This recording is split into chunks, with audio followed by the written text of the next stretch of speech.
Hello, everybody, and welcome. And today I'm with David McNair of the One Campaign. David, good afternoon. How are you? Very well. Let's Great, see. great, super, and thanks for joining us. And some of you, and a lot of you, may know about the One Campaign, which is a one of the more visible, activist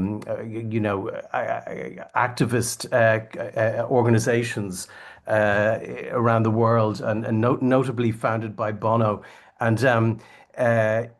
David, maybe you could tell me more about the One Campaign, and we're particularly interested in what you're doing against the context where emerging markets are becoming a much more attractive investment proposition for a whole bunch of reasons, which we may go into. Over to you. Sure.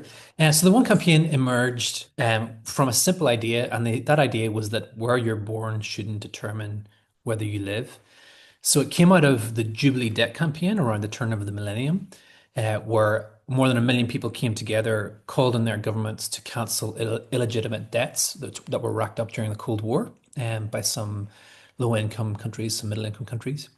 And that resulted in about $110 billion of debt restructuring, which unlocked enough money for about 50 million children to get an education. So the whole idea at that point was if we can mobilize enough voices, highlight what is both injustice, but also not a sensible economic policy, we can kind of make these changes happen.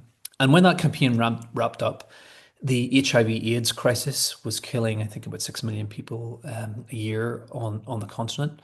And at the time, if you contracted HIV and AIDS in the US or in Europe, you could get access to drugs that would keep you alive. And if you contracted the same virus in Africa, you would die. So the whole point was like, can we build a political movement that convinces governments to make these drugs available to anyone that needs them? And we convinced the George W. Bush administration to kind of get behind that fight. He created two initiatives, the Global Fund on AIDS, TB, and Malaria, and PEPFAR, which was the President's Emergency Relief Plan for HIV and AIDS. And until COVID, that was the largest single intervention in fighting a single disease. About 26 million people's lives were saved as a result of getting access to antiretroviral drugs. And that all came from the idea that if we have a clear idea, an evidence base, we're not, partisan politically, we're building kind of political movements that convince governments to take action. And since then, we've done a lot. We've advocated for about 1.2 trillion in additional public finance for health interventions and supporting economic opportunities on the African continent.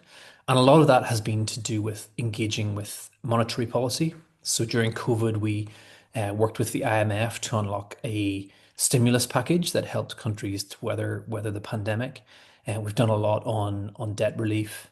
And now we're looking at the ways in which we can stimulate private investment and public investment in a continent which we see as a massive economic opportunity. And maybe we can talk about that in a moment. Okay, so it's moved from being an altruistic kind of philanthropic thing to potentially unlocking and awakening the developed world's sensibilities around an investment, potential investment opportunity, and all that kind of stuff. So has that changed the nature of your work, the way you liaise with, for example, obviously the multilateral development banks, but the private sector itself? Where is the intersection there? Well, I mean, the alignment of the kind of, in a sense, the kind of justice focus and the moral aspect with the economic aspect is that these two arguments are now converging. Yeah. 20 years ago, these countries were in a situation where they absolutely needed humanitarian aid and other forms of public finance. Now we're in a situation, in part because of the progress that's been made in a lot of African countries. Not all of them. Some of them are still, in need of that public support, but a lot of them are growing. And part of it is, improved governance. Part of it is, economic dynamism. A big part of it is demographics. Yeah. By 2051, 1 in 4 people on the planet will be African. And there's this just massive youth bulge and kind of entrepreneurial energy, which is kind of searching for opportunities. And where it is rich in human capital and in ideas, it is really starved for financial capital. And there are a whole series of reasons for that. Part of it is just the perception of the continent as, I think what is an outdated perception of a kind of disease-ridden, conflict-ridden continent, which is true in some parts of the continent, but they are, relatively isolated, country contexts like in the Sahel, whereas you've got others where growth rates are, higher than Europe or North America. So part of what we're trying to do is change the perception. Part of what we're trying to do is change the regulatory environment that will help investors to operate more easily. So one example of that is, this year the South African government is hosting the G20, Yeah. and we see a major issue with the the rates of um, risk that are apportioned to African countries, and therefore the rates of interest that they pay on sovereign debt. So we're working with the South African Finance Ministry, with Trevor Manuel, who used to be the finance minister, to say, can we actually look at the data around this? What is the actual default rate? What are the regulatory barriers? How can we improve dialogue with the credit rating agencies? Because if you think about the debt service that the continent will pay this year, it's about 88 billion. About half of that is to private creditors at relatively high rates. Some of it's to China, some of it's to the Paris Club. But if we could move those rates from, 11, 12, 13%, even down to, 8, 9, you'd be unlocking tens of billions that could be invested in health and education. And then when you come to the private side, the kind of the opportunities are even greater, where, there are a lot of commercial projects that would otherwise be viable, but because of the high rates of borrowing and because of currency risk, they aren't viable. And therefore, if we can get at those regulatory issues, we can start, this capital flowing into productive opportunities that make money for the investors and create jobs for these young people in the continent. Okay, so and I think one of the themes of your work there, which you're just chatting about, is that perception aspect, the credit rating agencies. Is that the real key there, getting those rates down, getting changing perception? I guess people are colored by various debt crises in the past, which probably relates to a different world, which we're not talking about now. I think it's a big part of it. I think there's a recent study which is really interesting, looking at the media coverage of Africa in international media, the vast majority of which was pre-election violence and war. And if you're talking about the um, the worldview and the perceptions of international investors, if that's what they see as the African continent, that's going to color some of their decisions. But the other thing is the absence of data. If you go on the Bloomberg terminal, you can get any kind of, like, data on any aspect of you know economic issues in the US. Try and get that information even for relatively strong economies like Kenya and Ghana and South Africa. It's very limited. So part of what we're trying to do is to map out what are the data sets that are needed, in what formats, what frequency, who are the Mhm. credible producers, and how can we put together an action plan so that even if there is this perception, that it can be countered by data, and there isn't the paucity of data that allows those outdated perceptions to flourish. Okay, okay, indeed. And I guess, the idea that investment flowing into these countries is a good idea for a whole bunch of reasons. Demographics is a key strength there. On the flip side of that, there are certain risks that come with failing to invest in emerging markets, which is we've got, the prospect of increased migration.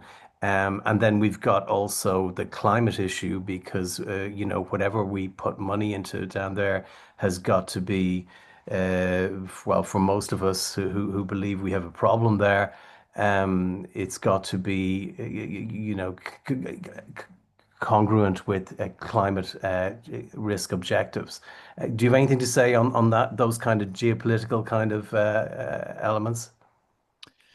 Well, I mean, when it comes to climate, I think there is a common perception, and I think the sector that I'm part of, the social good sector, is guilty of this, is to say, climate is a problem that was created by industrialized countries. Low-income countries are the victims of it. They should be compensated. That's actually not the story that they're telling. The Mm, story that they're telling, and particularly strong in Kenya, is a message that actually the energy transition is our opportunity for economic transformation because we've got 60% of the world's wind potential, solar potential, carbon capture and storage, critical minerals. We could provide climate solutions for the world, not just for Africa. And Yeah. in doing so, we can transform our economies. But to do that, you need to be unlocking the skills, the human capital, and the financial capital to make that a reality. So I think there's a kind of like almost a kind of flipped narrative that is starting to kind of take hold a little bit, particularly in East Africa around those issues. And I was in Nairobi recently and visited a carbon capture storage factory, and this company, basically scanned the world and they found two locations that are viable for this technology. One is Iceland, one is the Rift Valley in Kenya, in part because of geothermal energy, in part because of the basalt rock. So, if this technology starts to take off in the way that it might, you know, the Rift Valley and that kind of region around Ethiopia, Kenya could become a superpower for carbon capture and storage. And the thing is, are we kind of making the investments now that could, yield that both that financial kind of return, but also the stability and the economic transformation effects that could result. But I think the other flip side, which you've alluded to, is and European policymakers are very kind of acutely aware of this where you have a massively growing youth population without opportunities, that is a recipe for migration and instability. And if you don't invest in that stability now, we could have a much, much bigger challenge on our hands when it comes to the stability of that whole region of which Europe is a part. And how optimistic are you, given your, interactions with political leaders, etc., and that kind of stuff, that the will and the cognizance is there of the stakes that are involved here? Well, I mean, if you're talking about political leadership, my optimism is not high, Right. because I think what we're seeing more and more, particularly in Western economies, is that political leaders are turning inwards. Mm, That what I see is a kind of combination of a series of long-run trends, deindustrialization, aging, the expectation that the next generation will be more wealthy than the last is not bearing out in those countries, and that is leading to populism, and to kind of, in a sense, turning inwards and blaming, outsiders for the problem. Whenever that is not the solution to the problem, the solution is collaboration and working together. mhm. Where I see optimism is when I look at market actors and entrepreneurs who are saying, okay, no one's coming to help us here. We're going to solve this solution ourselves. We're going to, create solutions ourselves. And I think that's where the energy is going, and that's where we need to focus. Okay, great. And, there is some degree of financial innovation. I'm just reading this week, the World Bank, I think, is securitizing some of its lending and making it more attractive to traditional investment markets and asset managers. Is that the kind of thing you want to see more of? Yeah, I think I mean, what we've seen this year is the traditional sources of public finance in the form of aid have really, collapsed. We saw that in the US, but it's not just the US, it's also France, Germany, Netherlands. I think Ireland is the only country at the moment that's actually increasing aid. So in the absence of that, countries are and multilateral institutions are looking at how can we better use our balance sheets and unlock more capital.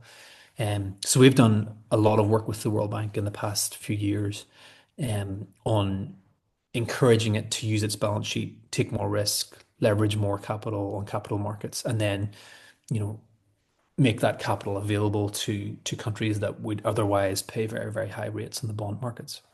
Yeah. And I think the World Bank is being very good at kind of innovating in this way. There are other multilateral development banks that are way behind, like the European Investment Bank, that could do a lot more.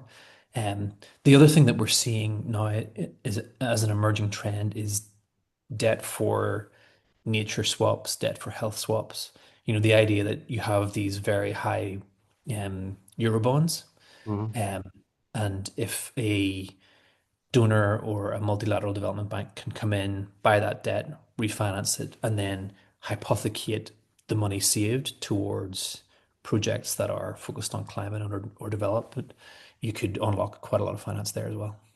Okay, great. Well, I mean, it sounds to me like you're reflecting what the markets are showing here. I mean, whatever is happening at a national level, the markets so far this year, the equity markets, the bond markets, they're all showing an increased appetite. So the private sector would seem to be a crucial aspect of getting where you need to get to. Yeah. But I think more and more we need to figure out what are the what are the barriers that investors are Mm, facing when it comes to, taking advantage of these opportunities? Is it knowledge of the market? Is it data? Is it, you know, product projects that are investable at the right stage? mhm, Um, and basically kind of really segment this problem and try and find solutions to each part of it. And one thing that we are trying to do, we've got a project called One Data, just data.one.org, is basically trying to kind of it's a project that we're working on with Google, to apply AI tools to really kind of collapse the time between data and insight and make, the world's public data much more readily available so that decision makers either in the market or in the policy making space can have good evidence at their fingertips at a moment's notice, to make better decisions. So please go and take a look at that, give us feedback, and we'd love yeah. we'd love to collaborate. Yeah, it's really impressive, and it's a case study in really communications through data. And I'd encourage anyone to have a look at it. Data.one.org. Yeah, fantastic. Well, David, thanks a million for that, and very best of luck with one going forward. And hopefully we'll have some good news stories over the next few years. All the Thank you, very Peter. best. Thank you.